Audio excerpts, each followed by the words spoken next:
Hey guys, welcome back to another video. In today's video, we're going to be going over the new Battlefield 2042 update 5.1.0 patch notes that came out. And I'm not going to lie to you guys, there's a whole lot of stuff written in here, but it doesn't really add up to anything. And unfortunately, that is probably going to be the trend for a lot of updates, even going into Season 6, that aren't major like main season updates.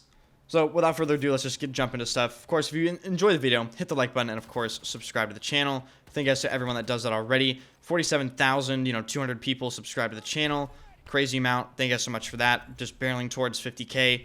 And if you didn't know I stream, first link in the description. I stream every day on twitch.tv/enders. Drop my channel a follow. It is free to do. So first and foremost, this update is not out yet. Sometimes I get confusion in the comment section where some people are like, oh, is the update out? No, it comes out next week.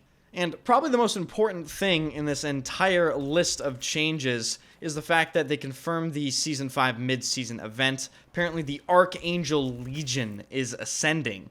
This mid-season event will most likely be like all of the other mid-season events, where it is based around a game mode that you play, and you can acquire a couple of the cosmetics. I believe they show some of the cosmetics here. Looks like a skin for a vehicle and a skin for, I think that's the Avances LMG.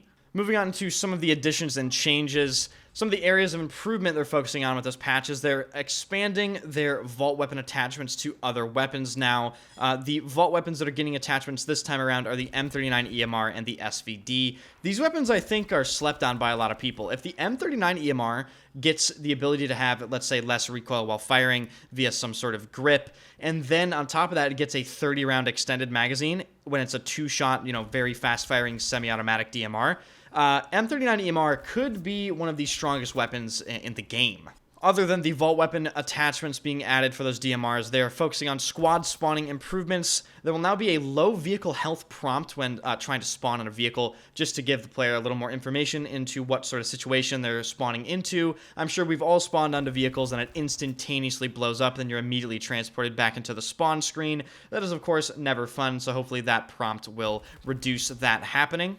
They've also gone ahead and restricted the ability to spawn in the cab brawler if the vehicle is full or it is currently in combat. That kind of makes me question if you'll ever be able to spawn on the cab brawler anymore, because it's pretty much always in combat, at least when I try to spawn in it.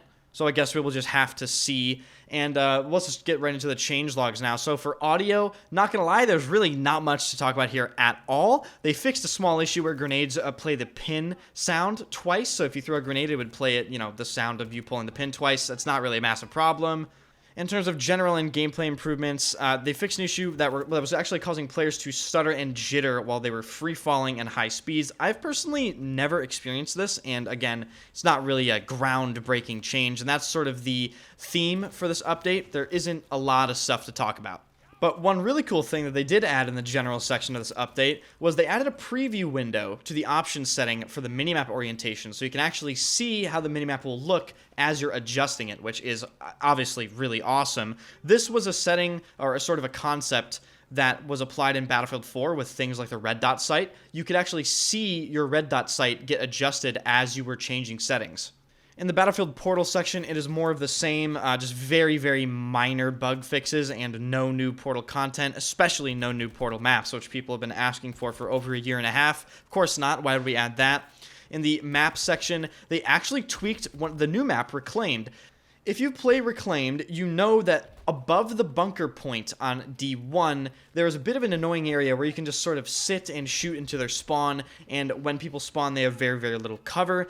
They have added environmental cover such as trees and bushes and visual effects to actually limit the player's ability to shoot into your spawn now, so that should be good. It was particularly annoying sometimes on Breakthrough in the final sector.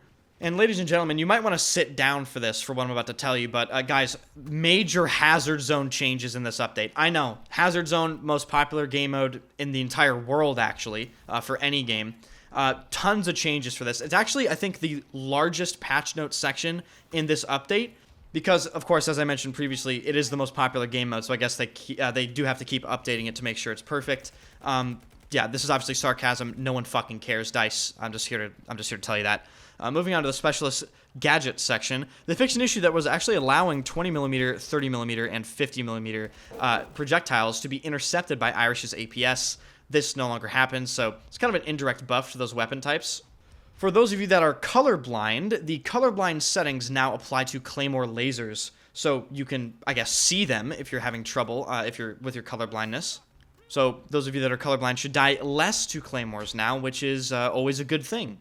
Moving on to the weapons section, very, very minor, visual and graphical things to do with some of the new weapons and the vault attachments. They fixed some grips not being on weapons. They fixed some positions of red dots. They fixed some default attachments not showing in the selection menu. Very minor stuff. And lastly, in the vehicle section, the 20mm flat cannon actually has seen some pretty substantial nerfs in this update.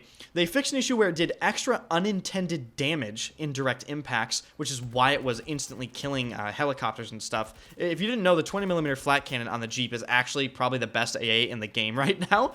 They also lowered the range of the flat cannon, and they also lowered the flat cannon's impulse so it doesn't move vehicles around in air. And a special change for you jet pilots, they have increased the range of jet rocket pods from 400 meters to a whopping 600 meters. So those of you that are quite good at long-range rocket pod sniping will definitely like this update. You can reach out 200 meters farther. And as for this update, that is pretty much it. As I mentioned, there's not much to really talk about. If you enjoyed the video, be sure to hit the like button and, of course, subscribe to the channel. Comment down below. I'm very interested in hearing from you on this.